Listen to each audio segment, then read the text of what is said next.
Hello guys, welcome to VS educational place. Guys, उम्मीद है आप लोग अच्छे होंगे। गाइस, इस वीडियो में हम जानने वाले हैं हड़प्पा सभ्यता खत्म कैसे हुई, हड़प्पा सभ्यता का पतन कैसे हुआ। इस वीडियो से पहले हम हड़प्पा सभ्यता के विषय में बहुत कुछ जान चुके हैं।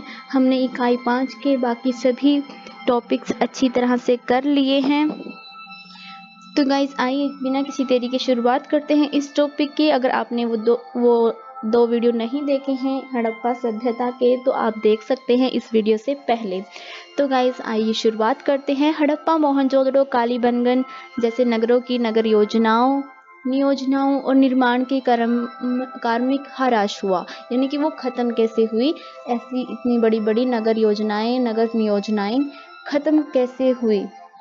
पुरानी जीर्ण ईंटों से बने और घटिया निर्माणों वाले घरों ने नगरों की सड़कों और गलियों पर कब्जा कर लिया। पतली विभाजित दीवारों से घिरा हुआ आंगन का उपविभाजन कर दिया गया। शहर बड़ी तेजी से तंग बस्तियों में बदल गए, जिससे मोहनजोदड़ो की वास्तुकला के विस्तृत अध्ययन का हमें पता चलता है। विशाल स्नानागार हमें देखने को मिल जाता है। अनेक प्रवेश मार्ग अवरुद्ध हो गए थे। कुछ समय बाद विशाल स्नानागार और अन्न भंडारों का उपयोग पूर्णतः समाप्त हो गया था।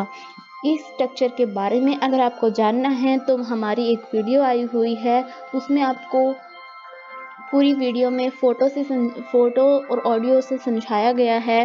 फोटो दिखा के समझाया गया है कि कैसे उस नगर का स्ट्रक्चर हुआ करता था। अगर आपने वो वीडियो नहीं देखी है तो आप बेल आइकन पर प्रेस करके वो वीडियो देख सकते हैं। कुछ समय बाद उन अन्नागार और विशाल स्नानागारों का उपयोग बंद हो गया था। इस समय मोहनजोदड़ो में अपेक्षाकृत बाद के निवास स्थानों और मूर्तियों, लघु मूर्तियों, मनको चूड़ियों, चिकारी को नष्ट की संख्या में स्पष्ट कमी देखी गई थी, यानी कि कम हो गई थी ये सभी चीजें। अंत में मोहनजोदड़ो नगर 25 हेक्टेयर से सिकुड़कर मात्र 3 हेक्टेयर का छोटी सी बस्ती के रूप में परिवर्तित हो गया था। हड़प्पा के परित्याग से पहले लगता है एक और जन समूह आया था, जिसकी जानकारी हमें उनकी मुर्दों को दफन करने की पद्धति से पता चलती है। वे मिट्टी के जिन बर्तनों का इस्तेमाल करते थे, वे हड़प्पा सभ्यता निवासियों के बर्तनों से अलग थी। उनकी संस्कृतियों में सीमेटरी एच, यानी कि कब्रिस्तान एच संस्कृति कहा जा सकता है उसे। कालीबंगन और चन्हू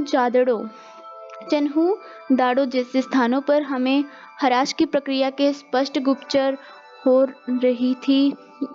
दृष्टिगोचर हो रही थी, यानी कि खत्म कैसे हुई इसके बारे में हमें स्पष्ट प्रक्रिया नजर आ रही थी। शक्ति और विचारधारा से संबंध और भव्यता प्रदर्शन के समान अधिक से अधिक दुर्लभ हो रहे थे। बाद में हड़प्पा और मोहनजोदड़ो जैसे नगर पूर्ण परित्याग हो गए, यानी कि अपना स्थान छोड़कर और कहीं चले गए। बहावलपुर क्षेत्र में हड़प्पाकालीन और परवर्ती हड़प्पाकालीन स्थानों के शहरी नमूने के अध्ययन से हमें ह्रास की प्रवृत्ति की लक्षणों का पता चलता है। हारूड़ा नदी के तट पर हमें प्रीपक्व काल में जहां 174 बस्तियां थी, वह उत्तरवर्ती हड़प्पा काल में बस्तियों की संख्या घटकर 50 रह गई। इस बात से हमें इस बात की जानकारी मिलती है कि अपने जीवन के बाद के 200-300 वर्ष हड़प्पा सभ्यता के मूल प्रदेशों में बस्तियों का ह्रास हुआ, बस्तियां कम होनी शुरू हो गई। ये जनसमूह या तो नष्ट हो गए या फिर अन्य क्षेत्रों पर चले गए। लोगों ने पलायन करना शुरू कर दिया। जहां हड़प्पा, बावलपुर और मोहनजोदड़ो के त्रिभुज में बस्तियों की संख्या में ह्रास हुआ, वहीं गुजरात, पूर्वी पंजाब, हरियाणा और ऊपरी दोआब के दूरस्थ क्षेत्रों में बस्तियों की संख्या बढ़ गई। इससे इन क्षेत्रों में लोगों की संख्या में अपूर्व वृद्धि का संकेत मिलता है। इन क्षेत्रों की जनसंख्या में आकस्मिक वृद्धि का कारण हड़प्पा के मूल लोगों का वहां आना था, यानी कि हड़प्पा के लोग गुजरात, पूर्वी पंजाब, हरियाणा और ऊपरी दोआब के क्षेत्रों में आकर बसने लगे। हड़प्पा सभ्यता के दूरस्थ क्षेत्रों में जैसा गुजरात, राजस्थान और पंजाब के प्रदेशों के लोग रहते हैं, लेकिन उनके जीवन में परिवर्तन आ गया। हड़प्पा सभ्यता के संबंध कुछ महत्वपूर्ण लक्षण जैसे कि लेखन तोलन के समान बाँट, हड़प्पा कालीन मिट्टी के बर्तन और वास्तुकला शैली लुप्त हो गई। नदियों के सिंधु नदी के नगर का परित्याग स्थूल रूप से लगभग 1800 ईसा पूर्व तक हुआ होगा। इस तारीख का समर्थन इस तथ्य से होता है कि मेसोपोटामिया का साहित्य में 1900 ईसा पूर्व के अंत में हमें मेहुला का उल्लेख समाप्त हो गया। तथापि आज की हड़प्पा कालीन नगर का अंत का कालक्रम स्थायी नहीं है। हम नहीं बता सकते कब खत्म हुआ होगा, कब अंत हुआ होगा। हम आज तक यह नहीं जान सके हैं कि मुख्य बस्तियों का परित्याग एक ही समय में हुआ या फिर अलग-अलग समय पर हुआ। अलग-अलग बहुत सारी अलग-अलग काल रहे, यानी कि अलग-अलग सालों में, या फिर एक साथ सभी बस्तियां छोड़कर चले गए, इसके बारे में हमें कोई जानकारी नहीं है। मुख्य नगरों के परित्याग और अन्य बस्तियों के विनगरीकरण ने हड़प्पा सभ्यता के ह्रास के संकेत हमें मिलते हैं। आकस्मिक ह्रास के सिद्धांत जो विद्वानों ने अपने दृष्टिकोणों से हमें ह्रास के कुछ कारण बताए हैं, आइए उनके बारे में जान लेते हैं। आकस्मिक विपत्ति जैसे कि साक्ष्यों की खोज से हमें शहरी समुदाय का सत्यानाश हो गया, तो इसके बहुत सारे कारण हो सकते हैं। तो हड़प्पा सभ्यता के ह्रास के लिए कुछ अपेक्षाकृत अधिक संभावना युक्त सिद्धांत ये है, जान लेते हैं। यह भयंकर बाढ़ से नष्ट हुए होंगे, क्योंकि ये सभ्यताएं नदियों के किनारे पर बसी थी, तो संभव है कि यहाँ पर बाढ़ आई होगी। ह्रास नदियों का रास्ता बदलने से और घग्गर हाकड़ा नदी तंत्र के धीरे धीरे सूख जाने से हुई होगी, या फिर नदियां सूख गई होंगी, पानी की कमी के कारण सूखा पड़ गया होगा और लोगों ने पलायन करना आरंभ कर दिया होगा। बर्बर आक्रमणकारियों ने शहरों को बर्बाद कर दिया था, यानी कि बर्बर नाम की जातियों ने आक्रमण कर दिया था शहरों पर और लोगों ने पलायन करना आरंभ कर दिया। केंद्रों की बदलती हुई मांगों से क्षेत्र की पारिस्थितिक भंग हो गई थी और उसे संभालना नहीं जा सकता था, इसलिए लोग वहां से दूसरी जगह पर जाने लगे। आइए इसे हम समष्टि कारणों पर उनके दोष और गुणों के आधार पर पढ़ लेते हैं। जैसे कि बाढ़ और भूकंप जैसी घटना हुई होगी। विद्वानों का मानना है कि मोहनजोदड़ो में बाढ़ आने के साक्ष्य भी शामिल हैं। हमें खुदाई करने वालों के नोटबुक से पता चलता है कि मोहनजोदड़ो में रिहायशी के विभिन्न अवधियों में अत्यधिक बाढ़ के साक्ष्य हमें मिले हैं। निष्कर्ष इसका ये निकलता है कि मोहनजोदड़ो में जो मकान और सड़कें पर इसके लंबे इतिहास के बारे में जो जानकारी देती है हमें, उनके ऊपर हमें कीचड़ युक्त भरी मिट्टी पड़ी हुई मिलती है। टूटे हुए भवनों की सामग्री और मलबे भरा हुआ मिलता है, जो कि किसी बाढ़ के पानी के साथ आई होंगी, जिसे पानी में सड़कें और मकान डूब गए होंगे। बाढ़ का पानी उतर जाने के बाद मोहनजोदड़ो के निवासियों ने पहले अपने मकानों के मलबों के ऊपर फिर से मकानों और सड़कें बना ली। इस प्रकार की भयंकर बाढ़ और मलबे के ऊपर पुनर्निर्माण का सिलसिला कम से कम 3 बार चला होगा, यानी कि वहां पर 3 बार बाढ़ आई और वहां के लोगों ने उसके ऊपर फिर से उसी मलबे के ऊपर फिर से अपने घर बना लिए। एक और बार बाढ़ आई, एक और बार डूब गए और उसके ऊपर एक और बार, यानी कि 3 बस्तियां एक ही जगह पर बसाई गई। रिहायशी क्षेत्र में खुदाई से हमें पता चलता है कि 70 फुट ऊंचाई पर रिहायशी तलों का सिलसिला था। 7 मंजिली इमारत की ऊंचाई के बराबर था। विभिन्न आवासीय क्षेत्रों में विभिन्न के बीच हमें कीचड़ के स्तर पाए गए हैं। आज के भूतल से 80 फुट ऊंचाई तक कई स्थानों पर कीचड़ के ढेर मिले हैं। इस प्रकार कई विद्वानों का विश्वास है कि ये मोहनजोदड़ो में विनाशकारी बाढ़ आने के साक्ष्य हैं। इन बाढ़ों के कारण पूरे इतिहास काल में शहर बार बार अस्थायी रूप से वीरान हुआ और फिर से बस गया। तो यह बाढ़ महाभयंकर थी। यह इस बात का प्रमाण देती है कि नदी की कीचड़ के ढेर आज भी भूतल से 80 फुट ऊंचाई तक हमें मिल जाते हैं। बाढ़ का पानी इस क्षेत्र में ऊंचाई तक पहुंच गया था।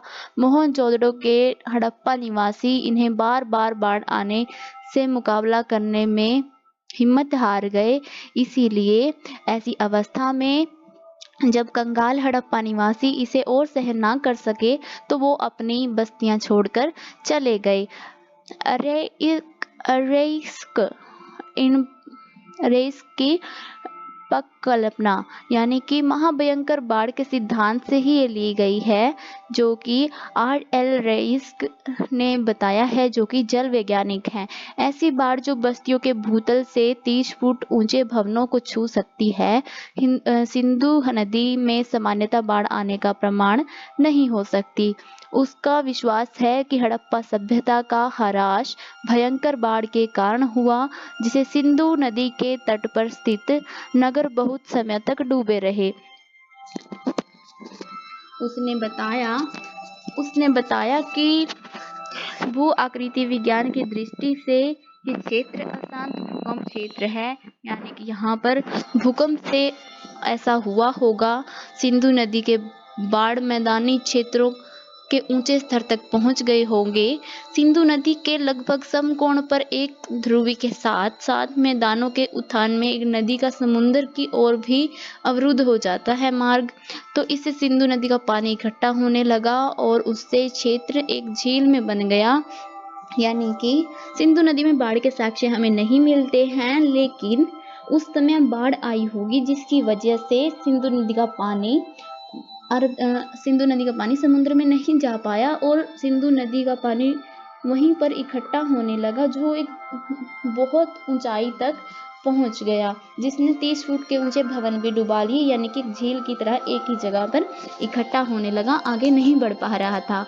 इस वजह से वहां ये भयंकर बाढ़ आई होगी। इससे सिंधु नदी के पानी इकट्ठा हुआ, उस क्षेत्र में एक झील बन गई, जहां से सिंधु नदी के शहर जो आबाद थे वो जल स्तर में विलीन हो गए, यानी कि शहर के शहर डूब गए। यहाँ बताया जाता है कि कांची के पास बालाकोट और मकराना तट पर सुत कांगनदोड़ और सक्ता कोही जैसे स्थान हड़प्पा निवासियों के समुद्री तट थे। यद्यपि आजकल ये समुद्र तट से दूर स्थित हैं, ऐसा संभवतः है कि उग्र भूकंप के कारण समुद्र तट पर भूमि के उत्थान के प्रमाण स्वरूप हुआ होगा। कुछ विद्वानों का मानना है कि ऐसे उत्थान 2वीं सहस्त्राब्दी ईसा पूर्व के किसी समय में हुए होंगे। इन उग्र भूकंपों से जिन्हें नदियों को अवरुद्ध कर दिया और शहरों को जला दिया, हड़प्पा सभ्यता नष्ट हो गई। इससे नदी पर आधारित वाणिज्यिक गतिविधियों और तटीय संचार भंग हो गए। इसकी आलोचना भी की जाती है कि ऐसा नहीं हुआ होगा, तो उन विद्वानों की भी हम चर्चा कर लेते हैं। हड़प्पा के महाभयंकर विनाश का महान सिद्धांत कई विद्वानों को मान्य नहीं है, यानी कि इस तरह का विनाश का कारण कई विद्वान नहीं मानते। तो आइए जान लेते हैं कि ऐसा वो क्यों नहीं मानते। H.T. लैम्ब्रिक का कहना है कि भूकंप उत्थान अवरुद्ध हो जाएगी। एक नदी भूकंपीय उत्थान से इस प्रकार अवरुद्ध हो जाएगी, निम्नलिखित के कारण नहीं हो सकते। यानी कि तो आइए जान लेते हैं उन्होंने इस तथ्य को क्यों कहा। यदि किसी भूकंप ने अनुप्रवाह पर एक कृत्रिम बांध बना भी दिया गया, तो भी सिंधु नदी अत्यधिक मात्रा में जल से वह आसानी से तोड़ सकती थी। सिंधु में हाल ही में 1819 को भूकंप से जो टीला बन गया था, वो सिंधु की एक छोटी नदी नारा से उत्पन्न पहली बाढ़ में ही बह गया था। यानी कि उन्होंने ये अभी हाल ही में हुआ 1819 में भूकंप से जो टीला बना था, उसके आधार पर ये तथ्य कहा कि अगर उस समय में नदी का जल अवरुद्ध हुआ होगा, तो सिंधु नदी में पानी का स्तर इतना था कि वह उसको आसानी से तोड़ सकता था, वो एक जगह पे इकट्ठा नहीं हो सकता था। तो इसीलिए ऐसा कहना गलत है कि भूकंप की वजह से वो झील में बन गई होगी सिंधु नदी। इन्होंने एक और तथ्य दिया कि जमा हो गए कीचड़ परिकल्पित झील को पानी के उठते हुए तल के समांतर हो गई होती। यह नदी के पिछले मार्ग के तल एक साथ जमा हो गई होगी। इस प्रकार मोहनजोदड़ो की कीचड़ बाढ़ के कारण इकट्ठा नहीं हुई थी। इस सिद्धांत पर दूसरी आलोचना उन्होंने सिंधु नदी तंत्र के बाहर की बस्तियों के हराश का स्पष्टीकरण नहीं दिया। यानी कि ये कहना चाहते हैं जो जमा हो गई कीचड़ है, कल्पना कीजिए कि झील में पानी के उठते हुए तल समांतर हो गए, यानी कि एक बार पानी में डूब गए, यह नदी के पिछले मार्ग के तल के साथ जमा हो गए। इस प्रकार मोहनजोदड़ो में कीचड़ बाढ़ के कारण इकट्ठा नहीं हुआ, यानी कि कीचड़ बाढ़ की वजह से इकट्ठा हुआ नहीं था। तो इस सिद्धांत के आधार पर हम ये भी कह सकते हैं कि सिंधु नदी तंत्र के बाहर की जो बस्तियां थी, तो उसके हराश के, उसके खत्म होने के क्या कारण थे अगर ये बाढ़ के कारण हुआ होगा, इसीलिए ये तथ्य उन्होंने नहीं माना। तो सिंधु नदी का मार्ग बदलना, लैम्ब्रिक ने आगे कहा कि इस हराश के लिए अपना स्वयं का स्पष्टीकरण दिया। उसका मत है कि सिंधु नदी के मार्ग में परिवर्तन मोहनजोदड़ो नगर के विनाश का कारण हो सकता है। सिंधु नदी एक अस्थिर नदी तंत्र है जो अपना तल बदलता रहता है, यानी कि अपना मार्ग स्वयं बनाती है। सिंधु नदी मोहनजोदड़ो से लगभग 30 मील दूर चली गई। शहर और आसपास के खाद्यान्न उत्पादक गांव के लोग इसी क्षेत्र से चले गए क्योंकि वे पानी के लिए तरस गए थे। मोहनजोदड़ो के इतिहास में ऐसे अनेक बार हुआ। शहर में दिखी कीचड़ वास्तव में हवा के कारण इकट्ठी हुई है, क्योंकि हवा में बड़ी मात्रा में रेत और गाद उड़कर यहाँ आई। इस गाद और विधर्त कीचड़ कच्ची ईंटों और पक्की ईंटों की संरचनाओं में वह गाद बन गई, जिससे गलती से बाढ़ से उत्पन्न गाद मान लिया गया। इस सिद्धांत ने हड़प्पा सभ्यता के हराश का कारण स्पष्ट नहीं होता। अधिक से अधिक यह सिद्धांत मोहनजोदड़ो का वीरान हो जाना स्पष्ट करता है, लेकिन मोहनजोदड़ो के निवासी नदी के मार्ग में इस प्रकार से बदलाव से अपरिचित थे। वे स्वयं ही किसी नई बस्ती में जाकर क्यों नहीं बस सकते थे, और मोहनजोदड़ो जैसे दूसरे शहर क्यों नहीं बसा सकते थे। स्पष्टतः ऐसा लगता है कि इसके कुछ और ही कारण रहे होंगे, तो आइए वो भी जान लेते हैं। शुष्कता में वृद्धि और घंघार का सूख जाना, यानी कि सूखा पड़ना भी इसका कारण हो सकता है। डीपी अग्रवाल और सूद ने हड़प्पा सभ्यता के हराश का नया कारण बताया। हड़प्पा सभ्यता का हराश का उसके क्षेत्र की बढ़ती शुष्कता के कारण घंघर नदी हाकड़ा के सूख जाने के कारण हुआ होगा। संयुक्त राज्य अमेरिका, ऑस्ट्रेलिया और राजस्थान में किए गए अध्ययनों के आधार पर रिजल्ट निकलता है कि द्वितीय सहस्त्राब्दी ईसा पूर्व के मध्य तथा शुष्कता की स्थिति में बहुत वृद्धि हो गई थी, यानी कि सूखा पड़ने लगा था। तो अर्ध शुष्क क्षेत्र में भी नमी और जल उपलब्धता में थोड़ी कमी आ गई थी, तो इसके भयंकर परिणाम हो सकते थे। इससे कृषि उपज का प्रतिकूल प्रभाव पड़ता था। इन्हीं कारणों से उनकी नगर अर्थव्यवस्था पर बहुत प्रभाव पड़ा। इस वजह से पश्चिमी राजस्थान के अस्थिर नदी तंत्रों की समस्या की चर्चा कर लेते हैं, जैसे कि घंघर हाकड़ा क्षेत्र हड़प्पा सभ्यता का मूल क्षेत्र माना जाता है। घग्गर एक शक्तिशाली नदी थी जो समुद्र में गिरने से पहले पंजाब, राजस्थान और कच्छ के रण से होकर बहती थी। सतलुज और यमुना नदी इस नदी के सहायक नदियां थी और कुछ विवर्तनीय विक्षोभों के कारण सतलुज नदी में समा गई। यमुना नदी गंगा नदी में मिलने के लिए पूर्व की ओर रास्ता बदल गई। नदियों के रास्ता बदलने से घग्गर जल विहीन हो गई। इस नदी में अवस्थित नगरों में भयंकर उलझन हो गई। शुष्कता में वृद्धि हुई। जल की निकासी स्वरूप परिवर्तन में ही आए पारिस्थितिक बदलाव के कारण हड़प्पा सभ्यता का ह्रास हुआ। इसमें कुछ रोचक तथ्य भी हैं, इसमें कुछ समस्याएं भी हैं। शुष्कता की परिस्थितियों में संबंधित सिद्धांतों के अध्ययन नहीं किया जा सकता। इसके संबंध में और सूचनाएं अपेक्षाकृत है। इसी प्रकार घग्गर नदी सूख जाने का काल अभी तक उचित रूप से निर्धारित नहीं किया गया। बर्बर आक्रमण यानी कि हड़प्पा सभ्यता आक्रमणकारी आर्यों ने नष्ट की होगी, यानी कि विल्हर का मत है कि मोहनजोदड़ो में आवास के अंतिम चरणों में जनसंहार के साक्ष्य मिलते हैं। सड़कों पर मानव कंकाल पड़े हुए थे। ऋग्वेद में इनके स्थानों पर दास और दस्युओं के किलों का उल्लेख मिलता है। वैदिक देवता इंद्र को पुरनंदर कहा जाता है, जिसका अर्थ है किलों को नष्ट करने वाला। ऋग्वेदकालीन आर्यों के आवागमन से भौगोलिक क्षेत्र में पंजाब और घग्गर हाकड़ा क्षेत्र शामिल थे। ये ऐतिहासिक चरण में ऐसा माना जाता है कि ऋग्वेद में उल्लेख किया गया हड़प्पा नगर ही है।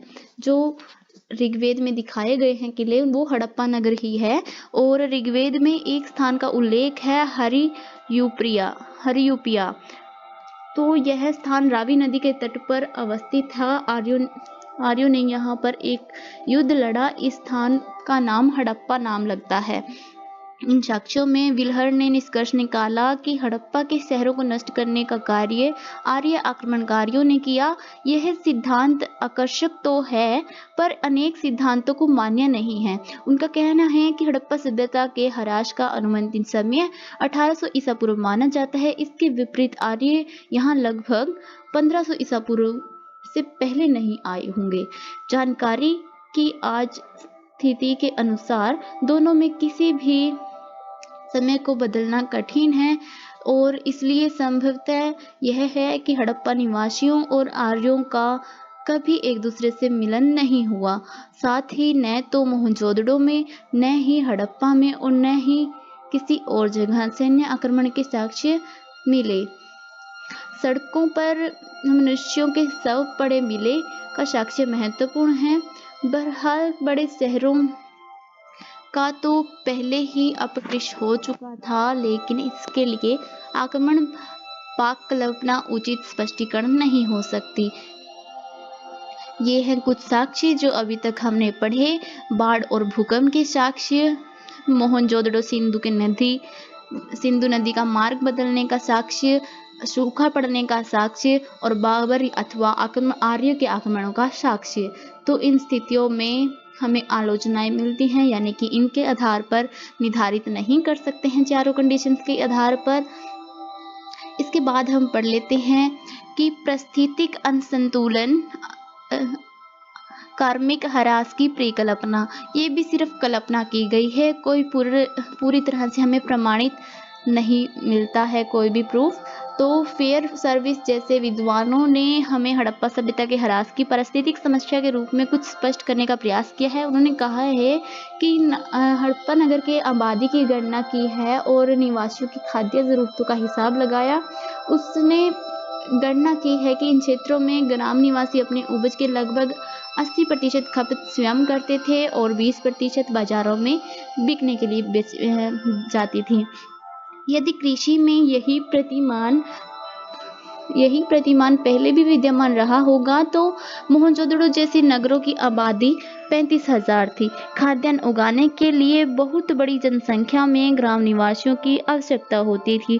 फेयर सर्विसेज की गणना के अनुसार अर्धशोषित क्षेत्र में नाजुक परिस्थिति संतुलन इसलिए बिगड़ रहा था क्योंकि इन क्षेत्रों में मनुष्य और मवेशियों की आबादी अपर्याप्त जंगलों, खाद्यान्न और ईंधन के स्रोतों से तेजी से समाप्त हो रहे थे। इस हड़प्पा के नगर में निवासी किसानों और पशुचारकों की सम्मिलित आवश्यकताएं इन क्षेत्रों में सीमित उत्पादन क्षमताओं से अधिक थी। इसलिए मनुष्य और पशुओं की बढ़ती हुई आबादी के कारण जिसे अपर्याप्त स्रोतों का सामना करना पड़ रहा था, प्रकृति की छटा मंथन पड़ रही थी।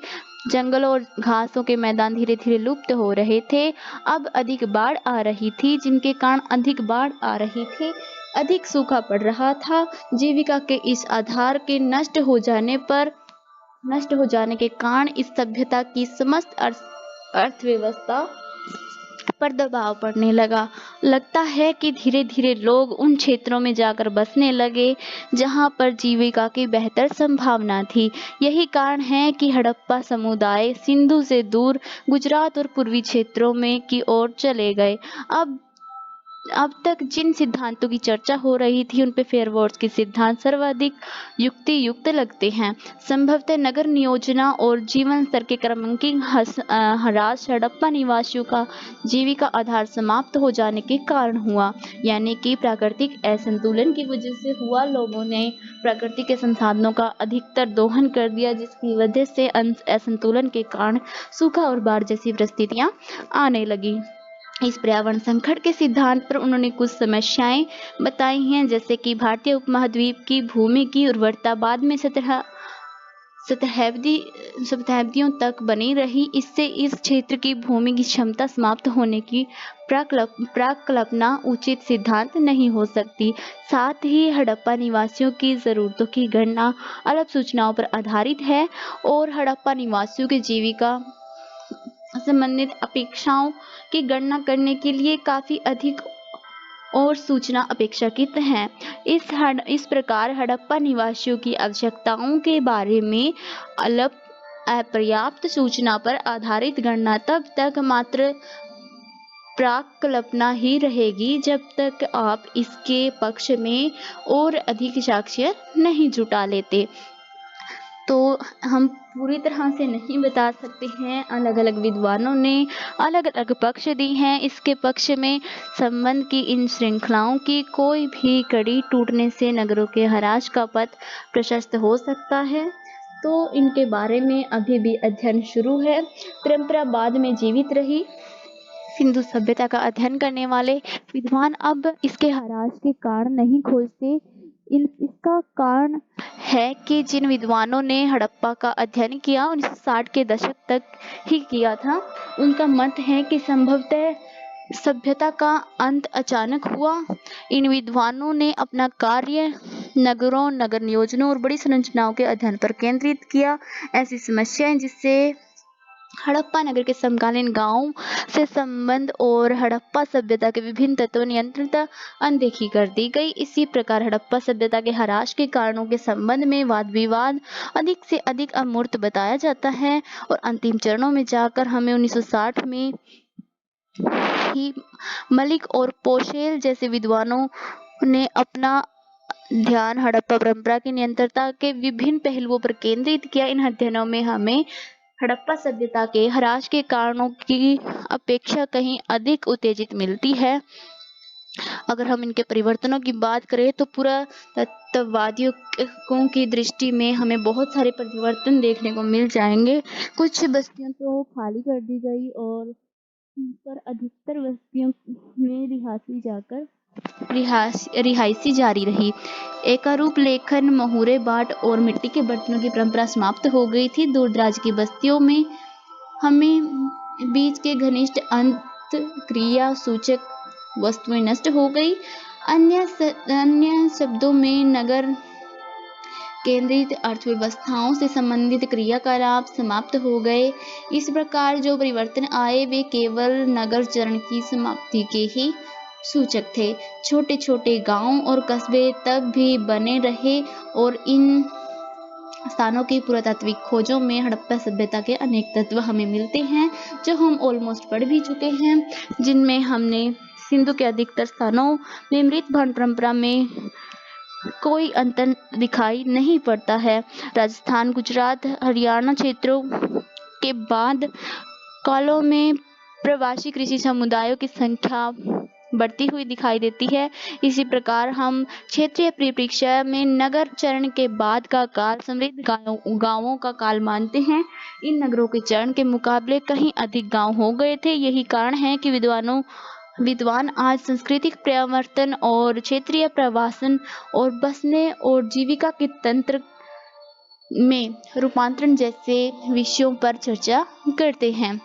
प्रारंभिक मध्यकालीन भारत में प्राचीन भारतीय सभ्यता नष्ट होने के बारे में बात नहीं करता है, जबकि गंगा घाटी के अधिकतर नगरों का ह्रास हुआ था। आइए देखते हैं नगर चरण की समाप्ति के इस चरण में किन किन अवशेषों के आधार पर पुरातात्विक खोज होती है। सिंधु की अगर हम बात करें तो सिंधु में अमरी और चन्हू दाड़ो झुंकर जैसे हड़प्पा कस्बों में लोग ऐसे ही रहते रहे जैसे पहले रहते थे। वे अब भी ईंटों के मकान में रहते थे और सुनियोजित विन्यास त्याग दिया था। मृत भांडों को उपयोग में लाया जाता था। झुककर मृत भांड कहा जाता था इन्हें। पांडु भांड भी होते थे। लाल पट्टी होती थी, काले रंग की चित्रकारी होती थी।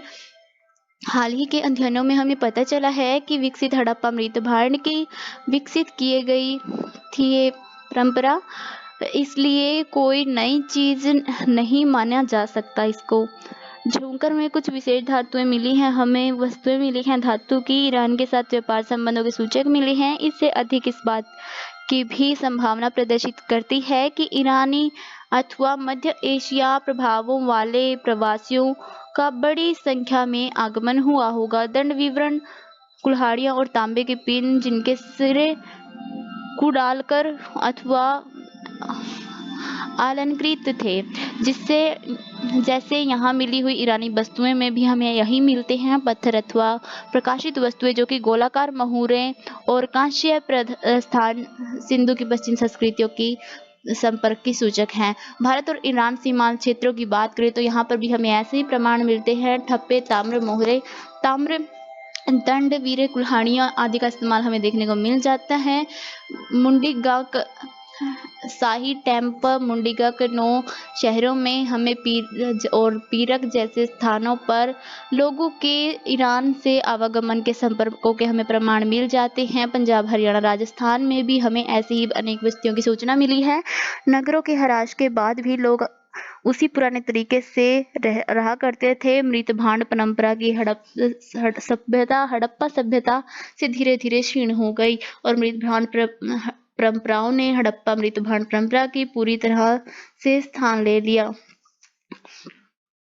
इसी प्रकार हम मिताथल, रोपड़ और सिसवाल जैसे स्थल सुप्रसिद्ध हैं इस सब के लिए। बाड़ और सिसवाल में ईंटों के मकान मिले। इनमें से कई स्थलों की हमें गैरिक मृत भांड मिले हैं। हमें प्राचीन भारतीय परंपरा और ऐतिहासिक स्थलों में भी मृत भांड मिले हैं। पंजाब, हरियाणा, राजस्थान की ग्रामीण संस्कृति में हमें हड़प्पा परंपरा से संबंधित और प्रारंभिक भारतीय परंपरा का पूर्व ज्ञान होता है।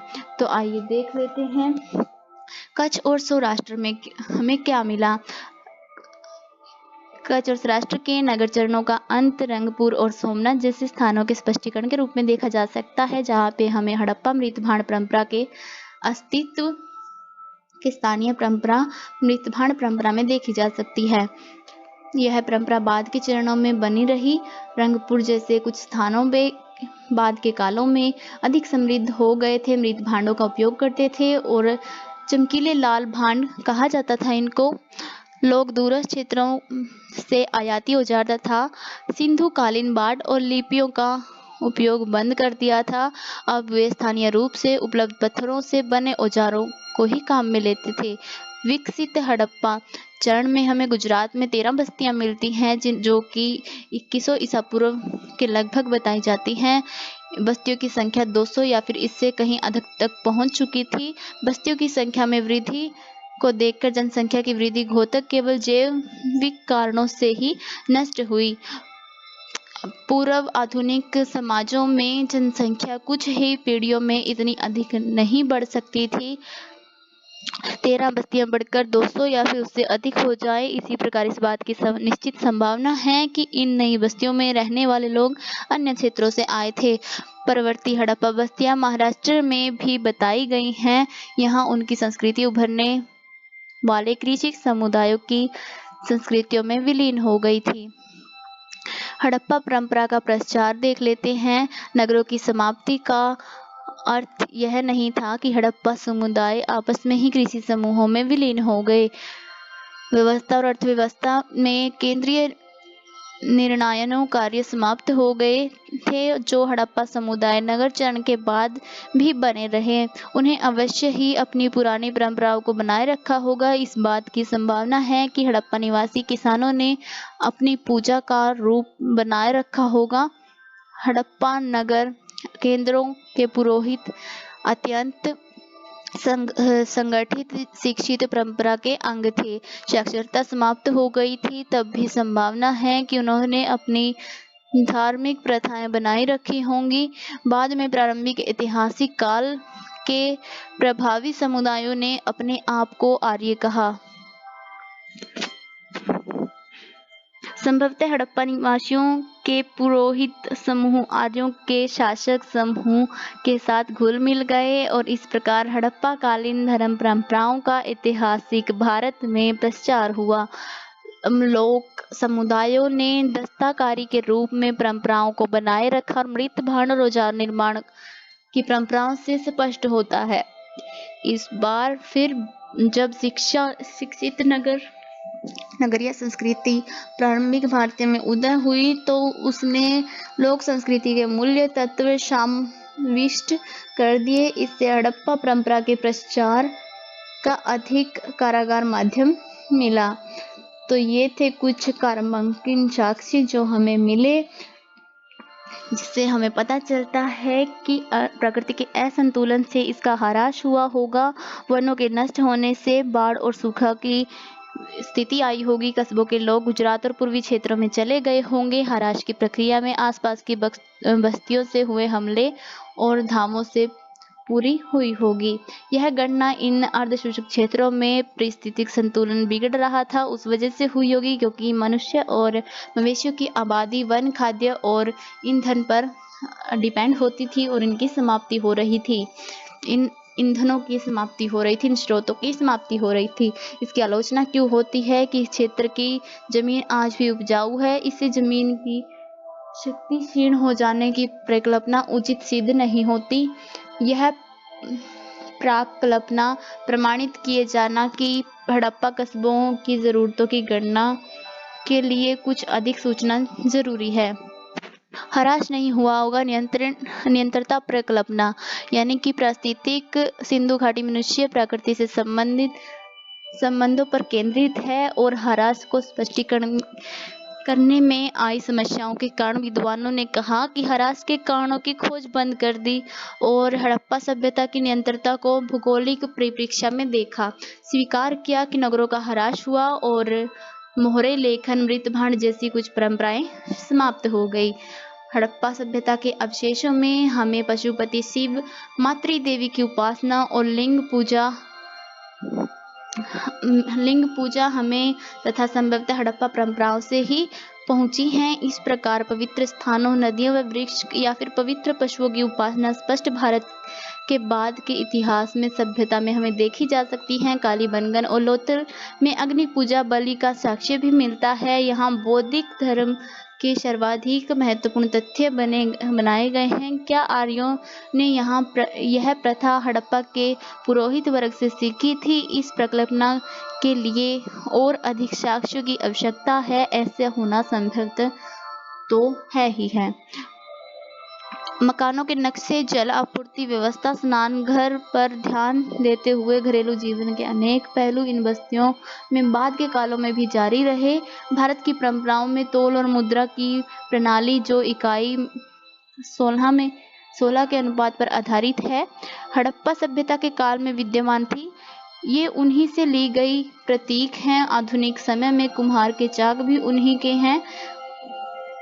आधुनिक भारत के इस्तेमाल की जाने वाली बैलगाड़ी और नावें हड़प्पा के नगरों में विद्यमान थी। अतः हम कह सकते हैं कि हड़प्पा सभ्यता के अनेक तत्व प्रवृत्ति ऐतिहासिक परंपरा में भी जीवित रहे। यानी कि हड़प्पा सभ्यता से ही भारतीय सभ्यता बनी, ऐसा माना जाता है। इस इकाई में इतना ही। ये सबसे इम्पोर्टेंट क्वेश्चन है इस पूरी इकाई का। हड़प्पा सभ्यता में क्या क्या बचा है जो हम आज के समय में भी उनको अपनाते हैं, आज के समय में भी इस्तेमाल करते हैं। इस इकाई में हमने हड़प्पा सभ्यता के हर एक पहलू के बारे में जाना। अगली इकाई में हम हड़प्पा सभ्यता से ही जुड़े कुछ अन्य पहलुओं के बारे में जानेंगे। तो जानने के लिए देखें इकाई 6 की वीडियो हमारे चैनल पर जल्द ही आ जाएगी। अगर आपको ये वीडियो अच्छी लगी हो तो वीडियो को लाइक और चैनल को सब्सक्राइब जरूर कर दें। ऐसी और वीडियो आपको मिलती रहें तो बेल आइकन जरूर प्रेस कर दें। Thank you for watching guys. Please guys like, subscribe and share.